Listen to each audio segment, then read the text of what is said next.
بسم الله الرحمن الرحیم. څنګه چې تاسو ته پته ده چې زمونږ همدرد انسانیت تنظیم چې دی هغه د سالن د تقسیمولو کوم پروګرام چې دی هغه هم سټارټ کړی دی، نو ملګري لګیا دي خپل خدمت کوي. نو انشاءالله موږ به نن چې دی 40 پیکونه چې دي هغه به تیارو او شریف آباد کې چې کوم موږ سالن پوینټ جوړ کړی دی په هغې کې به موږ دا تقسیمو. نو په دې سلسله کې زما خپل ټول ملګرو ته بیا د شریف آباد خلکو ته زما دا درخواست دی چې هغه په دې کمپین کې او په دې خدمت په دې کار کې زموږ سره چې خپله مرسته او تعاون وکړي. او تعاون تاسو په دې شکل کې زموږ سره کولی شئ که څوک خپل سالن په کور کې پخوي او هغه زموږ سره شریک کوي نو هغه هم راوړی شي، هغه هم تقسیمولی شي. د دې نه علاوه که څوک پیاز، ټماټر، الوګان یا د سبزی چې نور کم آیټمز دی هغه اخیستی شي نو په هغه دغه کې هم زموږ سره خپل خدمت کولی شي.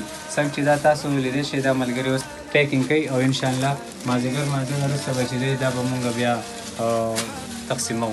نو امید دی چې ملګري به زموږ سره خپل په دې کې شرکت او تعاون به زموږ سره کوي. يا محمد يا رحمة للعالمين يا محمد صلى الله على خاتم الأنبياء محمد يا محمد يا رحمة للعالمين يا محمد